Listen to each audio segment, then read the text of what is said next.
E aí você tem exercitado a sua espiritualidade ficando em silêncio, Meditação. Existe meditação. uma técnica que se chama meditação. Uhum, E agora, quando você fala meditação, existem inúmeras sim. técnicas. É Inúmeras um técnicas. universo Um enorme, né? universo enorme. Mas o que eu acho interessante, minha última teoria, as minhas teorias vão mudando, a gente sabe, né, os níveis de consciência que a gente tem, né? A gente tem a consciência da vigília, que parece que é tudo o que existe, né? A gente está Uhum, conversando, você recebe uma informação, uhum, processa, troca com o mundo que está em torno de você e faz uma coerência, tem um sentido. As pessoas que estão ouvindo também, se estão acordadas, elas entendem o que você fala, se for a língua que você entende, uhum, e se fizer sentido para elas, a coisa anda. Isso que é estar na vigília, a consciência da vigília. Mas existe uma outra consciência que é a consciência do sim. sono profundo. O Uhum, sono profundo é mais difícil de entender, porque na realidade a gente perde o conceito do eu, né? uhum, E você, enfim, mas você está lá de alguma forma. O professor Sérgio Tufik fala que é uma troca de consciência, uhum. né? E aí tem a consciência da fase dos sonhos, É, que é maravilhoso, porque você está num ponto, de repente escorrega é. para outro. Ah, mas você estava só sonhando. Não, mas quando você está sonhando, aquilo é real para você. Uhum, Então você tem essas três consciências. E pensa bem, né? Então você tem a consciência do acordado, que todos os teus sentidos estão abertos e você está prestando atenção. Ou você está dormindo, que uhum. você. Agora, será que eu posso ficar com é, acordado e ao mesmo tempo tentar diminuir as informações que vêm do mundo externo e olhar para o mundo interno?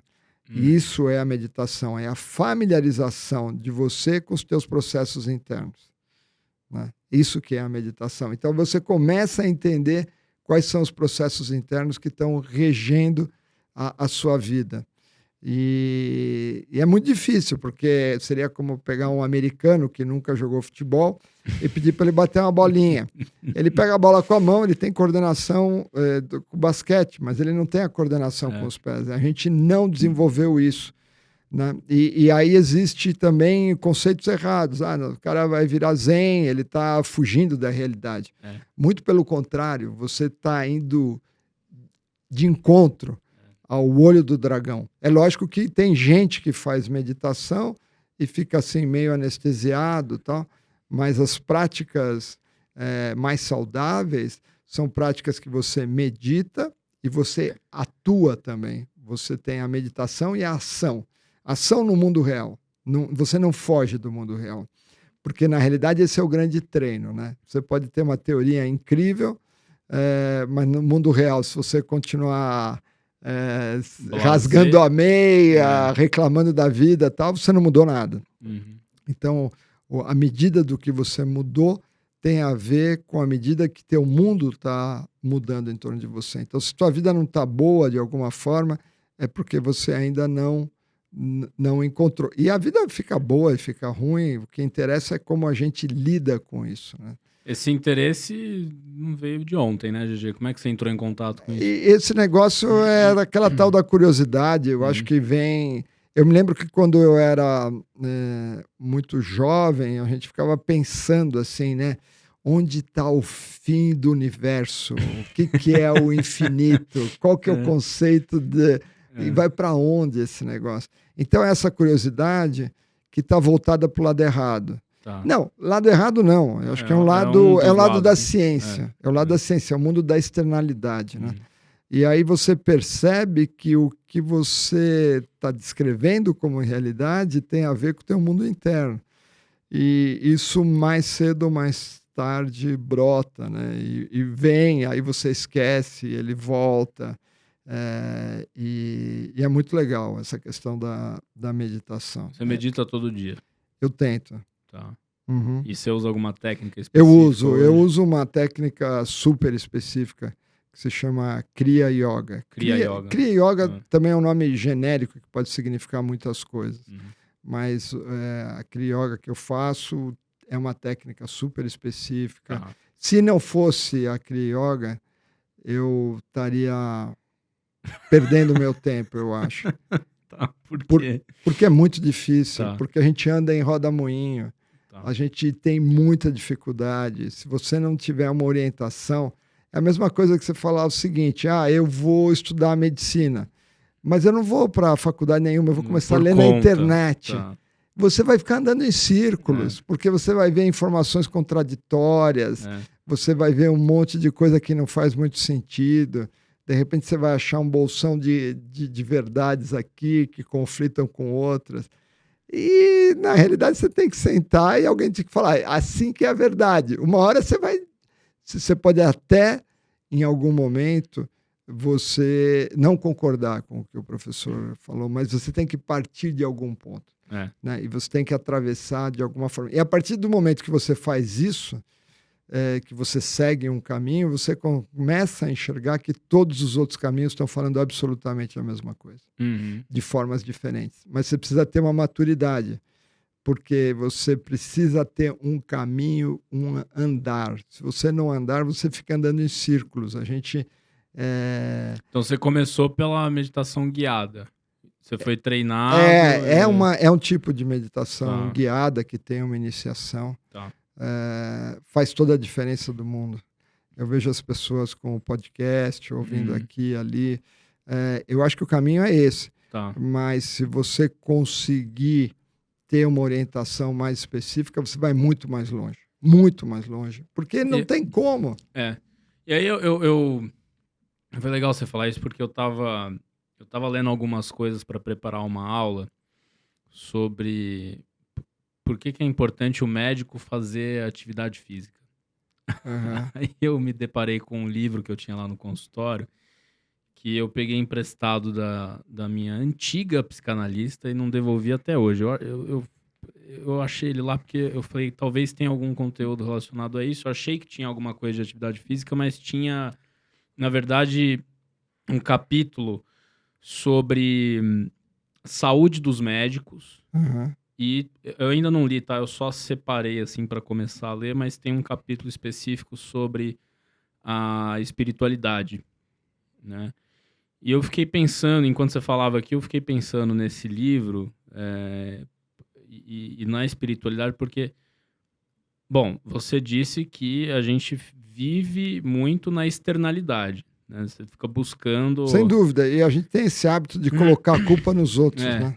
E a formação médica não dá muito espaço, né, pra gente olhar pro interno. A gente esquece disso. Da gente mesmo? É. Sem dúvida, né? Você vê que o médico é um péssimo paciente. É um péssimo paciente. Porque ele foi treinado para cuidar dos outros e não de si próprio. Pois é. O sono quebra um pouco isso, né? Porque o sono não é necessariamente uma doença, né? São coisas que estão permeando a gente, né? E você, na sua formação médica, você já tinha essa questão da espiritualidade? Ou você não treinava muito isso? Não, isso aparece e desaparece, né? Tá. Ele aparece e desaparece, eu não sei exatamente como. Tá. Eu acho que começou mais forte em 1982, quando eu parei a faculdade e fiquei 1 ano viajando. Ah, você trancou? Eu tranquei do 4º para o 5º ano e fiquei 1 ano viajando na Europa. Que legal isso. Era uma busca. Tá. E aí, de repente, começou a ficar claro. Aí um amigo meu me deu um livro, Demian, do Hermann Hesse. Não sei se você conhece esse livro. Não. O Hermann Hesse é um cara fantástico, né? E aí acho que foi um dos pontos de virada, assim, porque fica muito claro, né? O que fala o livro?